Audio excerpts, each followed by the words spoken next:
ഇന്നൊരു വ്യാഴാഴ്ചയാണ്. അപ്പോൾ ഞാനും എനിക്കൂടെ വിചാരിച്ചു നമ്മുടെ വീടിൻ്റെ തൊട്ടടുത്തുള്ള, അതായത് മുളന്തുരുത്തിലുള്ള പൂത്തൃക്കലേക്കൊന്ന് പോകാനാണ്. ഞങ്ങൾ ഇടയ്ക്കിടയ്ക്ക് അവിടെ പോകാറുണ്ട് കേട്ടോ. ഇത് കുറച്ച് ഡിസ്റ്റൻസേ ഉള്ളൂ, ഒരു 10 മിനിറ്റ്. അങ്ങനെ നമ്മൾ അമ്പലത്തിലേക്ക് എത്തി. അവിടെ ഞാൻ നേരെ വഴിപാട് കൊണ്ട് ചെന്ന് തുളസിമാലയൊക്കെ വാങ്ങിച്ചു. എനിക്കെന്ന് വെച്ചാൽ ഏറ്റവും വഴിപാട് കയ്യിൽ ഏറ്റവും ഇഷ്ടം തുളസിമാലയാണ്.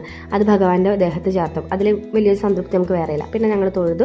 തൊട്ടപ്പുറത്തിന് അവിടെ ഗോശാലയുണ്ട് കേട്ടോ. പൊന്നൂസിനാണെങ്കിൽ ഭയങ്കര ഇഷ്ടമാണ്. എപ്പോൾ വന്നാലും അവൻ അമ്മ ഈ പശുമ്പയ്ക്ക് പുല്ല് കൊടുക്കാം എന്ന് പറയും. പശുമ്പ എന്ന് പറഞ്ഞത് കുഞ്ഞൂസ് പറയുന്നത് കേട്ട് ഞാൻ ഇങ്ങനെ പറഞ്ഞതാണ് കേട്ടോ. അങ്ങനെ നമ്മളവിടെ തൊഴുതു പുറത്തിറങ്ങി. അതായത് അമ്പലത്തിൻ്റെ ശ്രീകോണിൻ്റെ തൊട്ടപ്പുറത്ത് തന്നെ കുറച്ച് വേറെ പ്രതിഷ്ഠകളുണ്ട്. അവിടെയും പോയി തൊഴുതു.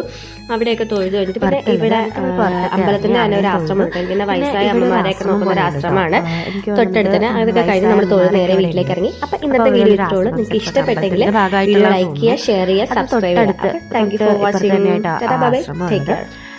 അപ്പോൾ അത്രയ്ക്കുള്ളൂ. അതായത് നമ്മൾ അമ്പലത്തിലൊക്കെ കയറി തൊഴുതു. കാരണം ഓഫീസിൽ പോകണം, അതുകൊണ്ട് വേഗം തന്നെ ഇറങ്ങണം. അപ്പോൾ അമ്പലത്തിൽ